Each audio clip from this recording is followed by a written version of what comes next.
Hey friends, thanks for joining me, James Baroud, to hear a few insights from our innovation ecosystem.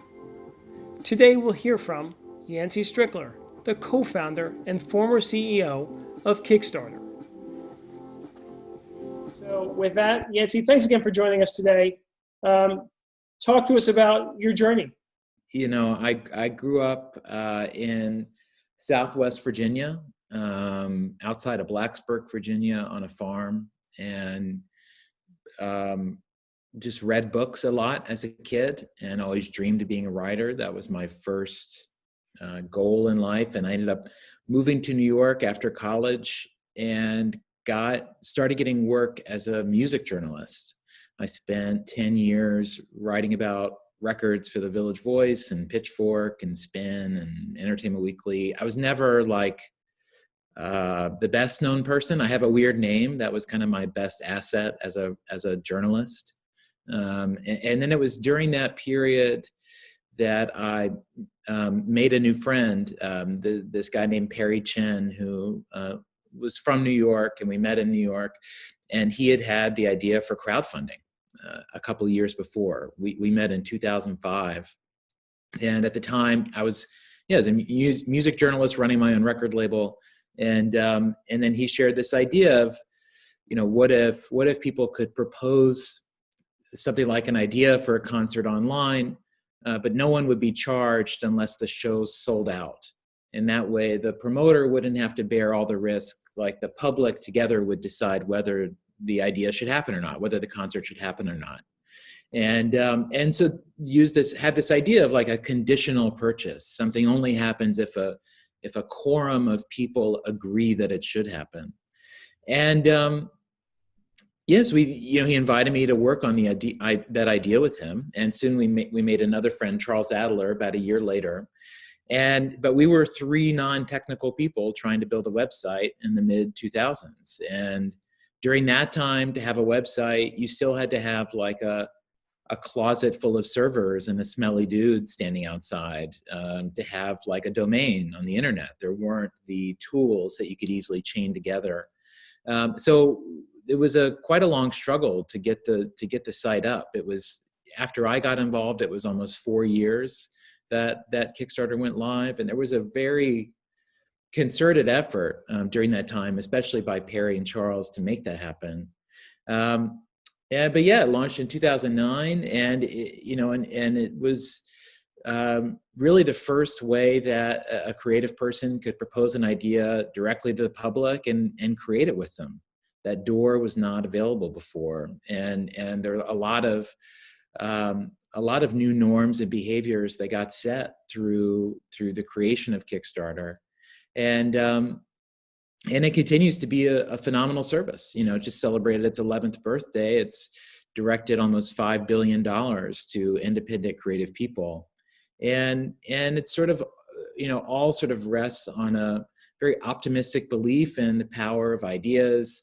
That people get excited about being a part of the early supporters of ideas, that there's social credibility in that it's exciting. And there's just, new things being put into the world that, really don't make a lot of economic sense. And that was one of the big drivers for us early on, was that the professional culture industry of movie studios, book publishers, record labels, they're looking to put money into projects that will be hits. They want potential blockbusters. They're making financial investments. And this contorts the creative culture that we live in, because the only ideas that get greenlit are ones that have the potential to make someone else money. And so with Kickstarter, we're really trying to solve that problem of, there are so many great ideas in the world that never have any hope of making a dime, but yet in our current paradigm, they have no hope of existence. And so Kickstarter is a place where ideas can be funded and can happen just because people want them to, because the creator is cute, because their neighborhood needs it, because the tech is cool, whatever the infinite myriad reasons are why something should exist other than its financial potential. Right. And so $5 billion is a tremendous amount of money. Now, did I read correctly in your book, over 100,000 separate projects? I think it's 150, more than 150,000 at this point. Yeah. That is phenomenal. That is really phenomenal. Now, you mentioned your name Yancey. That I've never known anyone with the name Yancey. Where is that? Where's that derived from?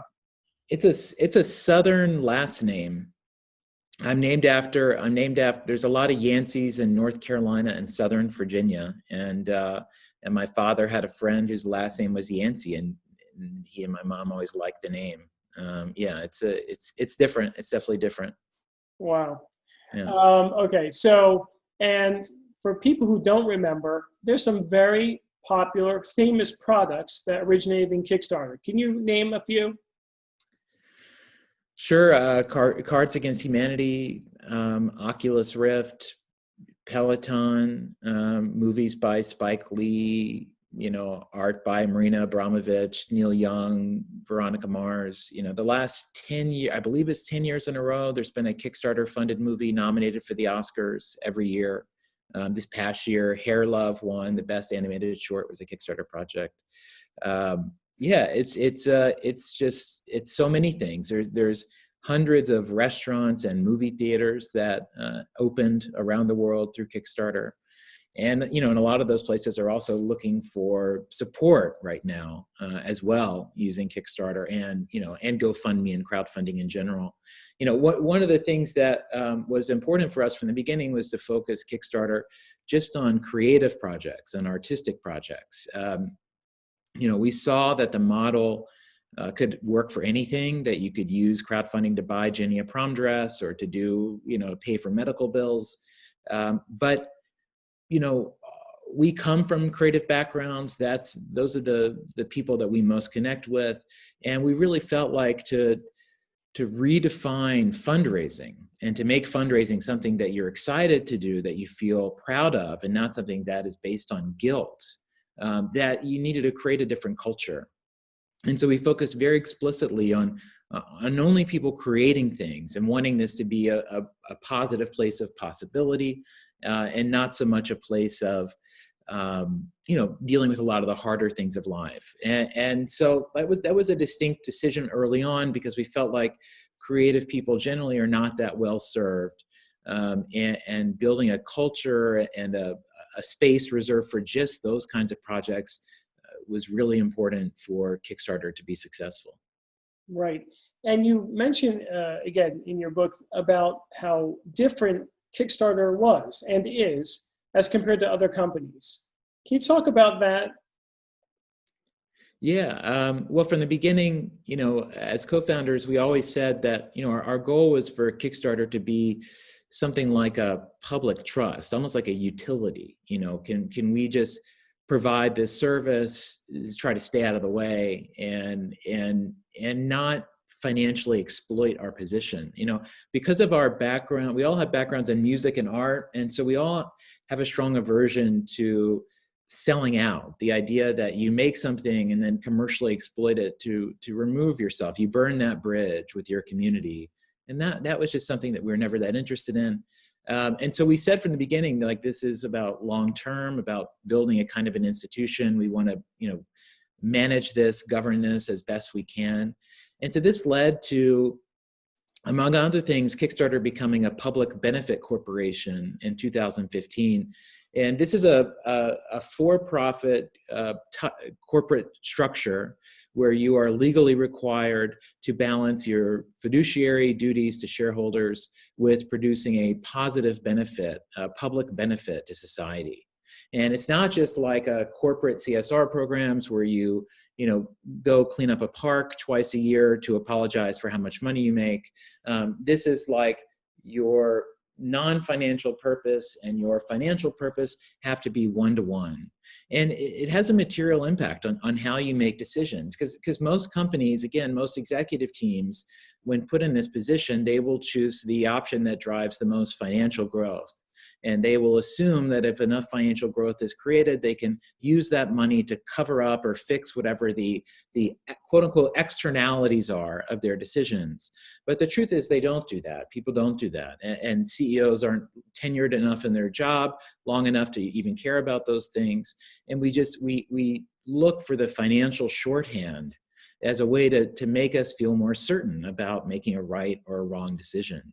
And so as a PBC, you're saying you're not falling for that assumption, and that you're setting a higher standard. And so, for us as co-founders and as leaders, we thought about, just maybe we were less likely entrepreneurs. We certainly felt quite different than most entrepreneurs that we met, and most of whom we met were pursuing hyper growth and raising as much VC money as possible, and we were doing the opposite. And so you have a lot of doubt about whether you are on the right path or not exactly, just because you're just following such a different beat than everyone else around you.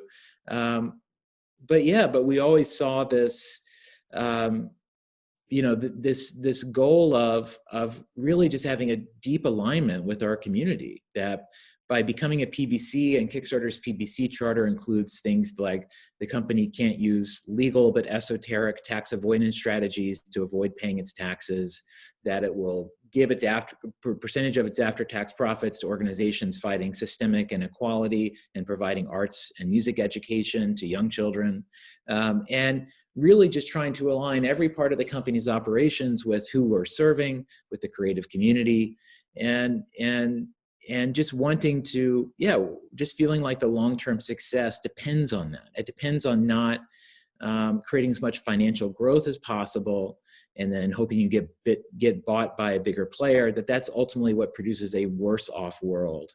That the better thing is to take that patient, longer term path. It's not easy. I can't say here and say that it's not only a better path, it's an easier path. I can't say that it is, but it is more meaningful. Right. And obviously you had pressure to change, correct, through the years? We didn't get external pressure. I mean, we the amount of investment that we raised was not large at all. So it wasn't like there was that kind of pressure. You would have competitive pressure all the time. You would have pressure of the culture, just like everybody else is doing this, should we do this? You would have pressure from employees. Often you would have employees that would want us to pursue a more aggressive growth strategy than we felt was appropriate. And so, there definitely is that pressure. But where it really counted, which is like among the co-founders, among the board, there's always been a strong agreement about, the ultimate path here is not to be the biggest Kickstarter. It's to be the right size Kickstarter. It's to, serve a community, provide a value, and to do it in a way that we can keep doing it over the long term. Right. And remind folks, you're based in Brooklyn, and how long were you CEO? The company's in Brooklyn. Kickstarter launched in 2009. I was CEO from beginning of 2014 to the end of 2017. About 3 years ago, I left, and I left New York shortly after then. But the company, there's like a beautiful office in Greenpoint, Brooklyn, it's a great community to be a part of. And how is it doing now since you've left? Well, I mean, they've definitely been hit by the coronavirus. I mean, they announced layoffs like a month or so ago, and I think they said that the amount of new projects was down by about, significantly. People were still supporting projects, but less people were launching projects, which makes sense because launching a project is a commitment, and you have to do a lot of promotion, and is that something people want to do right now? Right.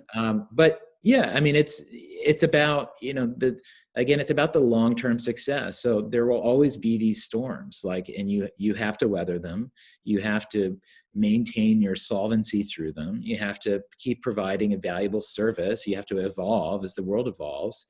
And winning is just being in the game. Winning is still being there. And especially with a service like Kickstarter, where you're providing, access to capital, access to community in a democratic and open way, and specifically geared towards artists and people making, less financially advantageous projects. Your mission is important. your mission is important. So during these moments, what's important is to batten down the hatches and to make it through, to look out for the people that you need to look out for, and then, to be ready on the other side. So, these are just things you have to survive. I mean, I was very shaped. I moved to New York in 2000, and when I moved to New York, there were record stores everywhere, and I was very shaped by watching what happened as digital music happened, and as all the record stores in New York City disappeared, because the first stores to disappear were like Virgin, HMV, Tower, the big chains. And they disappeared because they were just retailers that happened to sell music. And people who shopped there, was kind of transactional. There wasn't much meaning in it. The record stores that lasted the longest were things like the classical store, the jazz store, the vinyl store, the punk store, the indie store. The ones that served a more specific market, the ones that provided a non-financial value as tastemakers, as curators, as collectors. And those stores, yes, almost certainly made less money during the boom years, but many of those are still here. And yes, maybe it's not an easy survival, but like what lasts during these apocalyptic moments, which keep happening and are going to happen with greater frequency, because we're still not even facing the reality of climate change, that who survives those moments are the places that provide meaning, that aren't just looking for their own financial ends. If you think about whatever neighborhood restaurants or places near you have a GoFundMe live right now that's doing well, it's the place whose manager goes around and talks to everybody when they come in. It's the place that's been there for a long time. It's the place that does free children's programming on the weekends. It's the places that provide a non-financial value to the public that still matter. So, there are the Amazons, Walmarts of the world, the big getting bigger, and there is a death of small business and entrepreneurship. It's been a mass extinction event in America for a while now. So you can be that top end, and you can be that smaller end of being more niche or providing a service to a specific market that's not big enough for the bigger players to care about, or you provide some other value that is a communal value, an in-person value, again, all harder things during COVID. But that in between of like the middle of the road business that's trying to focus on that profitability, that business is in a tougher place than ever, I think. And so there really has been a big split in how the economy works. And yeah, and my feeling, the lesson I took from watching record stores was that, be the one that people care about. Be the one that people feel emotionally tied to, because then they'll fight for you and they'll look out for you, and they'll be on your side. And that's just like long term, that's just the place to be. And it means maybe making less right now, but it means existing and making more longer. Right. I think those are prescient comments, because we're going through a huge crisis now, like one we've never seen. And entrepreneurship, and small businesses are really struggling, and many will not survive. But it seems from what you've said, it's going to be crowdfunding, or organizations like Kickstarter that are going to help, as things get a little better, as we rebound, as we struggle to survive. Is that how you see sort of the legacy of Kickstarter and crowdfunding? Is that going through monumental disruptions like these, this platform and similar platforms provide a way for not only businesses, I really think main streets and communities in general, to survive, because it's going to be so hard, but we value those things. Yeah, I think crowdfunding is like a giant asterisk on traditional capitalism, to where, according to like the utilitarian rational man theories of the world, something like crowdfunding, where you're pouring money into projects and helping people without getting any financial return, without getting much direct return, is financially irrational. But it's a big bucket. It's a bucket of less commercial, ideas that are less commercial, projects that are helping the community rather than helping shareholders, people who can't pay their bills, people struggling with poverty. It's sort of like fitting this gap of everything that mainstream capitalism doesn't care about or doesn't see as being worthy. And so people have to turn to it as a lifeline. So I think the utility of crowdfunding is significant, and the flexibility is significant. And for that reason, it's a model that's never going to go away.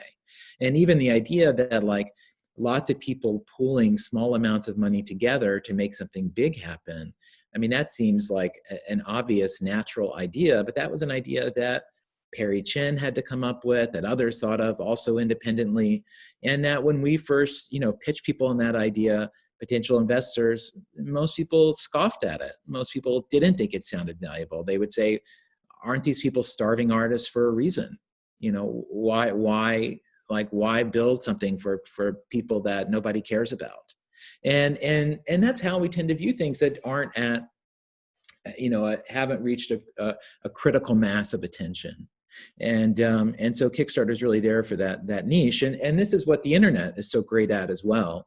But the challenge for that a lot of people face is that you build your niche through an internet platform, but then that internet platform tries to financially maximize the power that they have. They try to lock you in. They put in restrictive things. They raise more and more money. They then create the need for perpetual growth, and they burn their values. People get trapped in a platform that doesn't really serve their needs, that doesn't really align with them anymore. And ultimately it's the founders and the shareholders of that platform that make out from this. And kind of, again, everyone else suffers. Everyone else's experience goes from like a B+ to a C- after that. And this is celebrated as success. And I think part of the reason for that is that our only clear marker and metric for value is money, is financial valuations. And so everyone is optimizing for the clearest thing. And so my theory is that for most of history, the world operated according to moral values.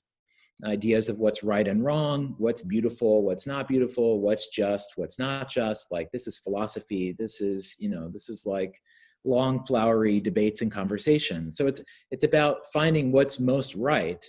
The challenge of this, of course, is that it takes a lot of time. And also people have different value systems. So even you and I deciding where to get lunch, like that could be 2 weeks of whatever, back and forth, who knows? And so moral values are very specific. They're very deeply rooted, but they're kind of slow and they're subjective. And so over time, this new replacement evolved of a metric, of a literal value, of a financial value. And this is also an attempt to express the goodness of things, but by measuring it, by quantifying it, by if something's worth more than this, it is more beautiful, more valuable, more whatever. If it's less, then it's less of those things. And so over time, we stopped being ruled by moral values and we became ruled by these metric values of what we could measure, of what our dashboards could see. And this happened for all sorts of rational reasons. You can trade these things. It's universal. You can talk across continents. And so ultimately, the moral belief system that some people still assume is here, but that rooted a lot of the modern world, has just been hollowed out very steadily. And instead, the belief system has revolved around what will produce the most financial growth. And I believe that this ultimately happened to the emergence of a metric and the ability of systems to respond to metrics, and just how smart human beings are, how ingenious we are at devising systems. And so we built an incredible system and architecture around the growth of financial value. And in many ways, this has been to our great benefit. And in other ways, it's harmed us because we have struggled to see the things that don't fit that model or that are harmed by that model. And some might say this is evil or callousness. I think that human beings are always just doing the best we can with what we know. There's just so much we don't know, right? There's just so much we don't know. And so the book, This Could Be Our Future, and my whole way of looking at the world is, I believe that we have based our assumptions of value, based our assumptions of the modern world on a very narrow definition of what our self-interest is. we think of our self-interest as what we want and need, right? And Adam Smith's notion of capitalism was you trust a person to operate according to their self-interest. This is what will produce the best society. And I think this is true. However, we've settled on this notion that self-interest equals what now me wants. This individualistic, short-term notion of what we each want and need. And this viewpoint kind of sees us all as like walking around in an isolation booth, right? And we can't see beyond our hands. And if we ever do run into someone else, it is a conflict. It is a conflict. I have something, you have something, we both want it. It is a fight. And so we make that assumption of self-interest. In the book, I go into the history of why that's the case. But the truth is that our self-interest is far bigger than that. Yes, there is this now me, what we want and need right now, but there's also, of course, future me, the older, wiser version of you, the version of you that you want to come true. Your future you happens or doesn't happen every day based on the choices you make. There's also now us. There is the people in your life that you care about and that care about you, your friends, your family. Every choice you make, many choices you make, shape their lives, influence them. Of course, you want to do so thinking about their needs as well. And finally, there's future us, your kids if you have them, or everybody else's kids too. Every decision you make leaves a footprint in each of these spaces. Now me, now us, future us.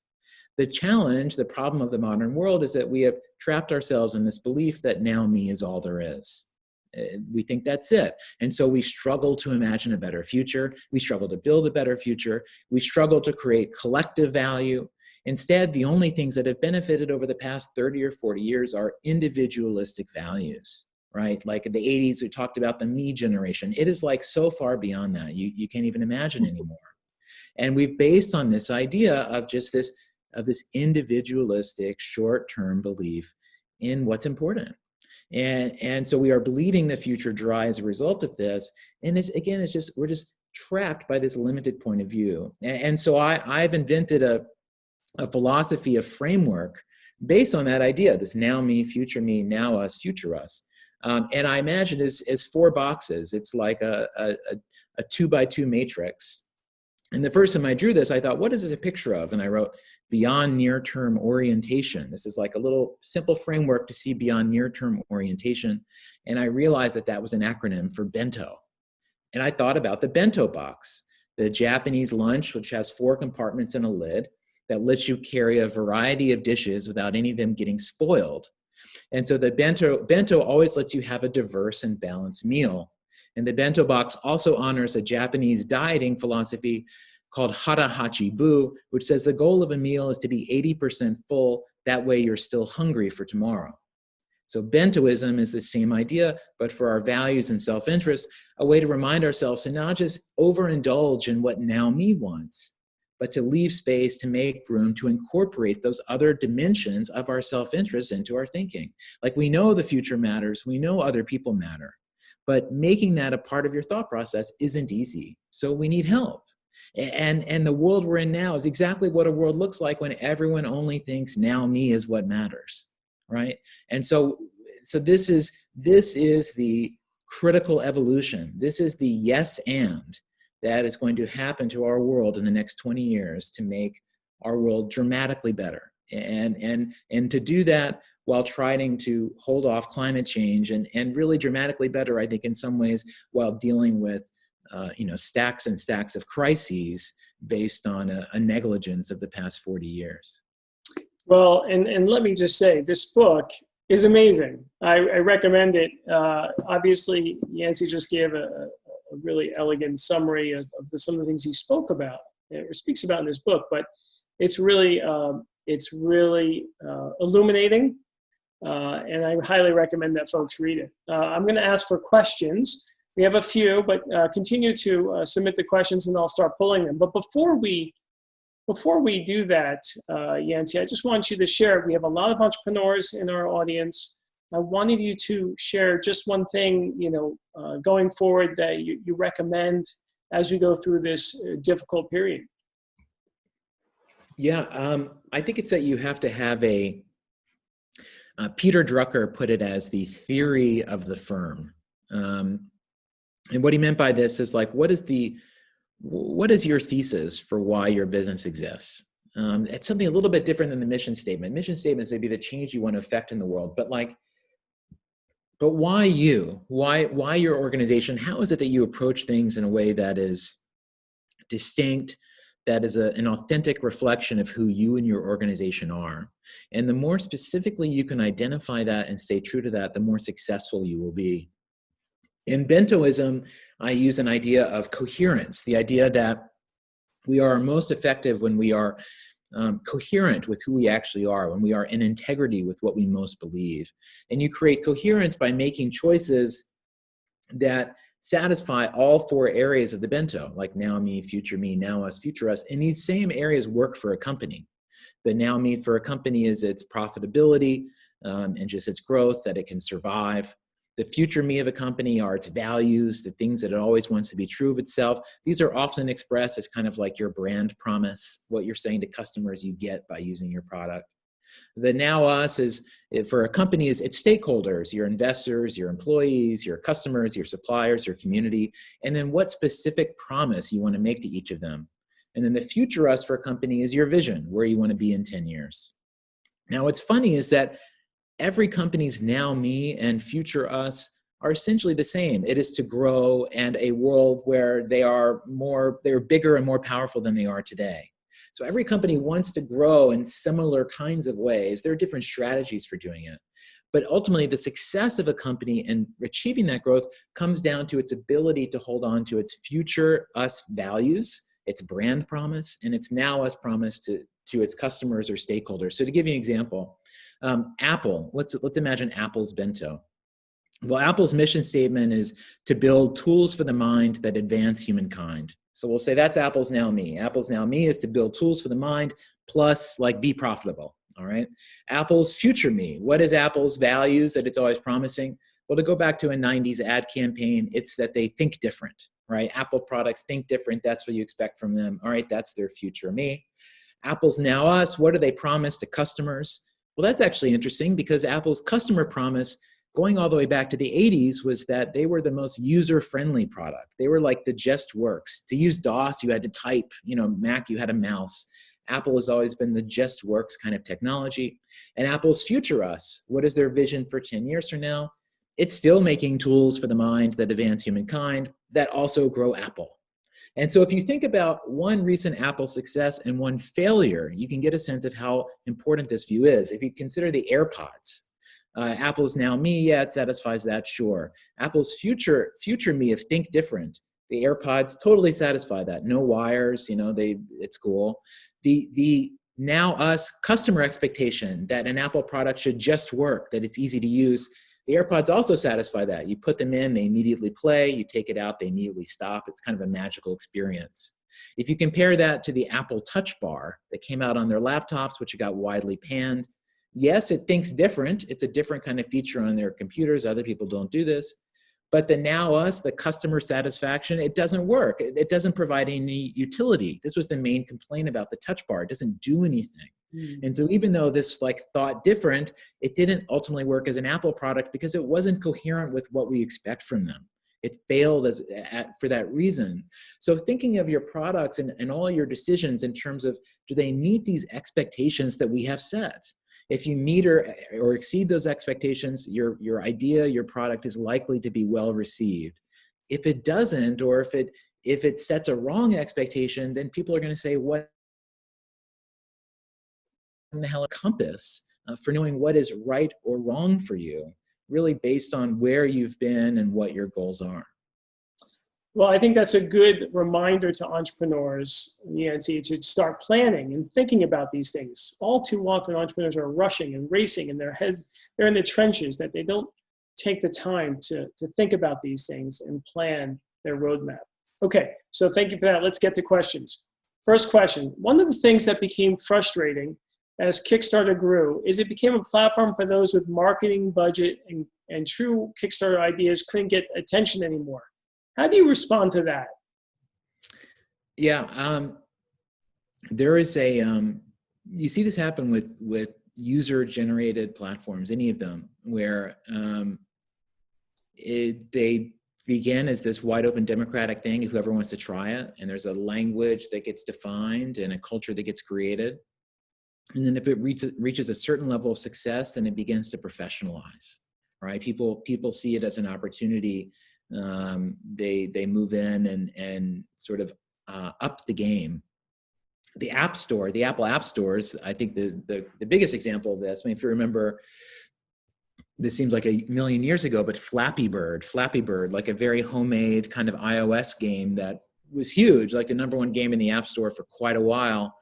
And this is the time when anyone could just make a game and upload it and do well. And this was before, the big game makers got into making iOS games. Mm-hmm. The way we tried to balance it at Kickstarter was just we would, editorially focus on projects that weren't those. Those kinds of projects would tend to get attention by hiring PR companies, by getting press, by, doing the more traditional marketing things. We thought in a lot of different ways about what could be done to try to, what should anything be done about that. In the end, we felt like it was hard, like to limit what money people could spend in support of their projects seems strange. To say you could only launch a project if you were like this broke, that seems strange. It's a challenge of open platforms. So I don't feel like I have a great answer to it other than you just sort of overemphasize your voice on the other things and hope that you create some balance. Okay. That was from Mark. Thanks, Mark. I have a question from Patrick.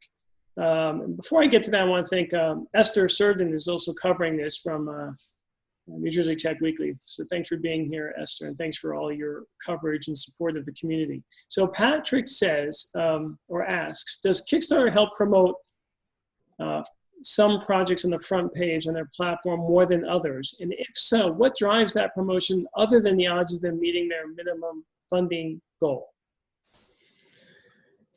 Yeah, it's been years since I was looking at how the homepage was programmed.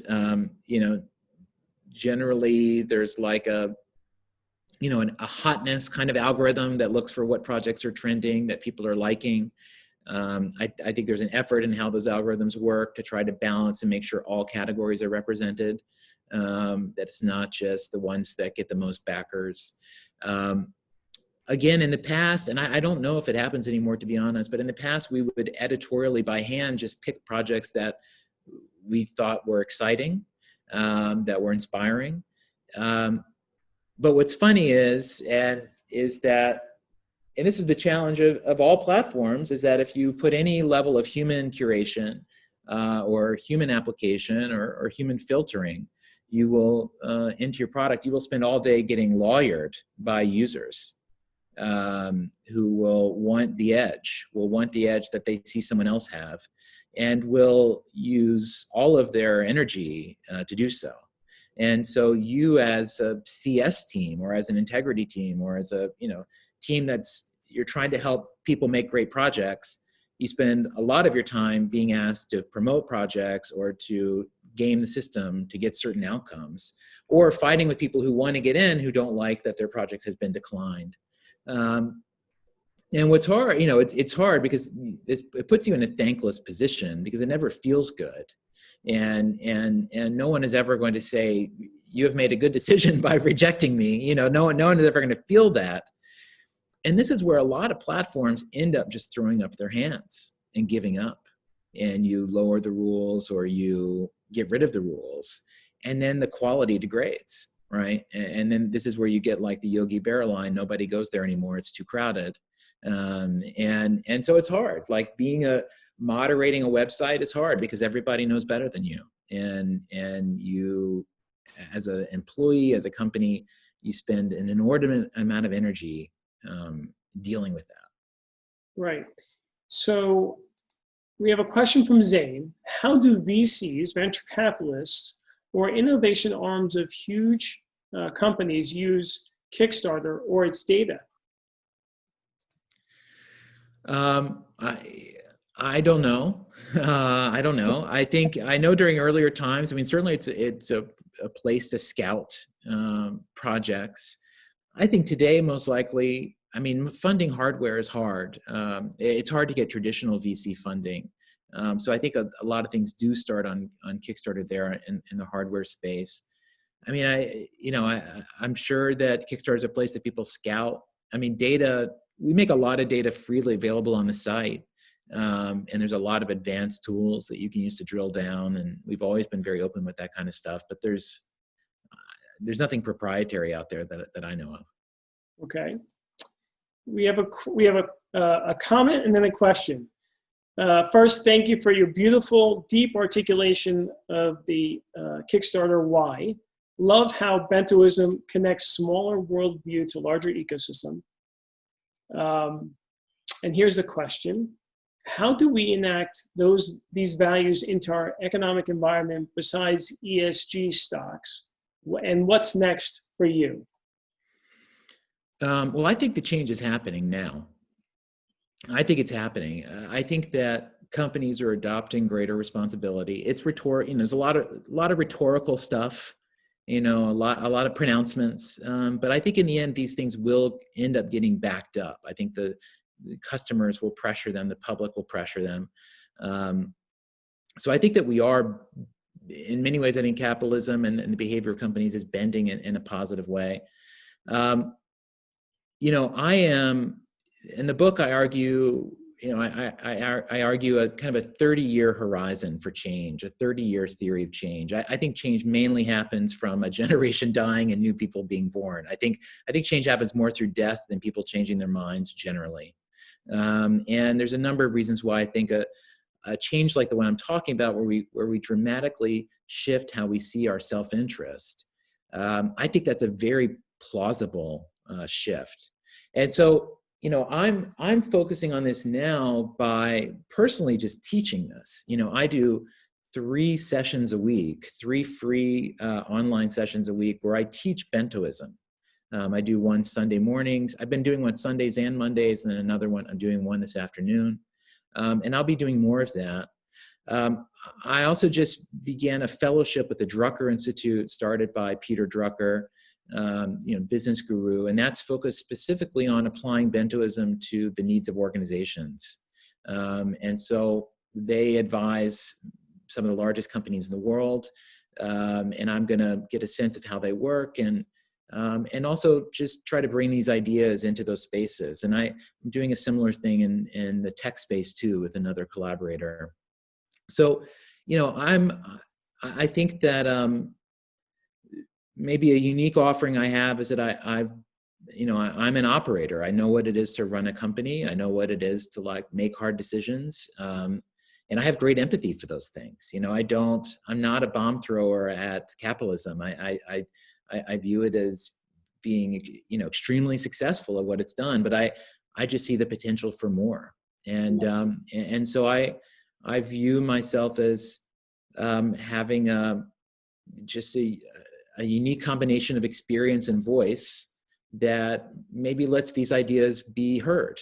And I'm also fortunate, or we're all fortunate, in that there are so many great ideas out there right now about how we can evolve. I mean, there's 4 economists who I think about, all women, who deeply shaped my thinking and I think are shaping the future of the world. Mariana Mazzucato in London, she wrote a book called The Entrepreneurial State, which is amazing. Another one called The Value of Everything, which my ideas are very based on. A woman named Elizabeth Anderson, who's an economist and philosopher who teaches at the University of Michigan. Her book, Value in Ethics and Economics, Bentoism totally rips her off with respect. She knows it. Kate Raworth in Amsterdam, she's the creator of Donut Economics, which is a whole new paradigm for how to think about, what we now call growth, what she might call health. And finally, Carlotta Perez, another amazing economist in the UK, who's has written incredibly influential ideas about how technology and capital work together. And so there are people that I think are more accurately describing the world around us than a lot of the stories we've been leaning on. But their stories haven't been as listened to because they suggest a change in behavior. They suggest a need for a shift in values. They suggest that we've got to retool. And until COVID, no one wanted to do that because the ride was good and people in charge liked what was going on, and everybody in charge was making money, and the people who weren't making money had no say. So like, a perfect system if you're on top, perfect system. And now that we've had this breakdown and enough time of pause and enough time of reflection, and for people to question things a bit more. And as we're seeing, if you're in charge, that's dangerous. That's dangerous. And so I think that this chasm, into this gap, is the possibility of real evolution and real change. And especially that is especially the case because, the crises are going to keep piling up. Climate, we're not even thinking about climate yet. I mean, just as New York recovers from all this, New York's going to get hammered by the climate. I mean, I fear for New York City. And it's going to be Generation X, Generation Y, and Generation Z who will have to deal with it. And our generations, I'm in there, those generations, we all saw the height of this system, right? We saw the height of American financial dominance. We saw like the moment where it just seemed eternal, like this will never end. And even after the housing crisis, we still sort of had this idea that this was eternal and wouldn't end. And I think that those generations are going to witness the downfall of that regime, of that era. And ultimately, along with mitigating all these crises we're going to have to face, that those generations will have the responsibility and opportunity of building the infrastructure and institutions that will guide us moving forward. And so that's going to be happening in the next 10 to 15 years. We'll be making those kinds of choices. And people are going to be looking to these kinds of ideas, the ideas by these economists I mentioned, things like the Green New Deal, things like Tyler Cowen's idea of state capacity libertarianism. There's a lot of new ideas about, what are the scripts, what are the macros that should be guiding us? And a lot of them will just be like new arguments for kind of old values. They're going to be new arguments for moral values. But we're going to need new arguments, because just saying like, we got to go back to the old ways, like that's not going to work for people, because the old ways is the shit that's like burned the world. That's what set the world on fire, is the old ways. And so we're not just going to be looking for new answers, we're going to need them. But they're there. The beautiful thing is they're there. I think the bento is part of them. And I think that the bento is a foundation for expanding the perimeter of our self-interest. Like I believe deeply that that's the starting point. And so I'm all in on that. So I do the Bento Society. It's an organization, a group of people that care about this. We have a Slack group where we all chat. And then there are these weekly bento gatherings. You could sign up bit.ly/weekly bento. Just drop your email address, and every week I send out the schedule for the coming week. But there's generally 3 events a week where we help each other, we share ideas, and we kind of look in the mirror to better understand what our own values and motivations are. Well, I think that's great. And I'm going to send an email with all some of those links, as well as some of the economists you mentioned. And I'm really pleased to hear this, because, we hear about some of the negative possibilities going forward from this pandemic, right? As far as acceleration of consolidation and power and some corporates and some internet companies. But if it could be an accelerant for a new way of thinking, well, I think it will accelerate both of those things. I mean, what's funny is that, like, I think as these come, as like Google, Apple, Facebook gets more and more power, I think they will embrace more of these soft responsibilities, and they might actually do good in the world on multiple dimensions. They might be like some of the most powerful players at like reversing climate change in whatever ways that could be reversed. But they will do so still from a position of monopolistic market power. And it's going to create some complicated feelings, because I think that like victory isn't going to feel like someone's Doc Martin stepping on the throat of capitalism triumphantly. That's not victory here. Victory here is post-capitalism, which means that the assumptions, the beliefs in financial value stay absolutely the same. We still believe that financial value is important. However, we come to see that building values on top of financial value is where all the opportunity is. And so a real life example of this is Adele. Adele, the pop star, when she goes on tour, her tickets immediately sell out, and her fans have to pay hundreds or thousands of dollars more on like StubHub or whatever to go see her. Rather than go along with this, Adele in 2014 did a tour where she used an algorithm to identify her most loyal fans in each market. And she specifically invited like the top 20 percentile of fans in each market, offering them a cheap face value ticket with no restrictions on whether they could resell it or not. And the theory being that if she optimized for loyalty, that fans wouldn't resell the ticket and it would create a different kind of show experience. This ended up working. Those fans saved millions of dollars per show, like less than 2% of those tickets got resold. But what Adele was doing was creating a post-capitalist transaction. She was satisfying her financial needs. Like the shows ran in the black. $50 a pop was enough to make sure the shows ran in the black.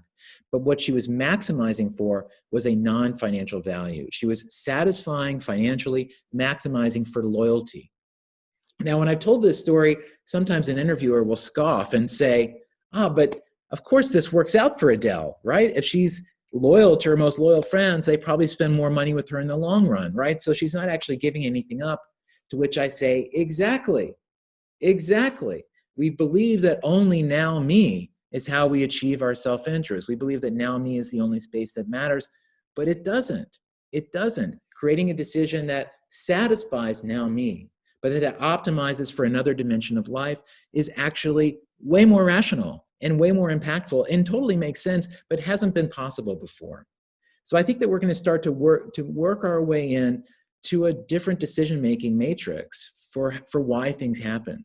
And that the importance of money is not going to go away, but the importance of money will just sort of recede and exist alongside other values too. It will have more competition. Really financial value has become like the lazy monopolist that isn't being pushed by anything, right? Isn't being pushed by anything. But if loyalty as a way of distributing goods emerges, or as say crypto emerges as a new way to distribute things, what you will see is money have to become more performative. You'll see the competitive market play out.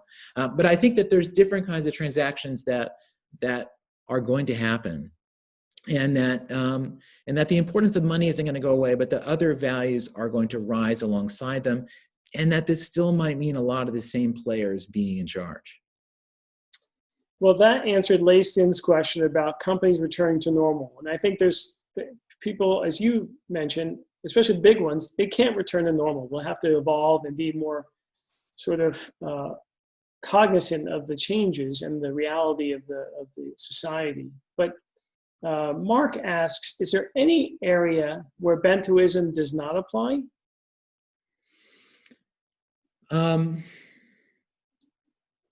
Well, I feel like I'm still learning it. I feel like I'm still learning the form in our, weekly sessions. This past week, for the first time, we started exploring the past, right? So like the bento is solely focused on now and future. There's no concept of the past. So we sort of moved into the past and started seeing that space. I don't know that the bento answers conflict between people that well. It speaks to maybe what each individual wants. But say, as I've been looking at the bento, thinking about white supremacy. How does white supremacy reflected in the bento? Well, maybe it's reflected in someone's belief in like who us is, and like maybe there's an anti-us that we imagine in some people's hearts.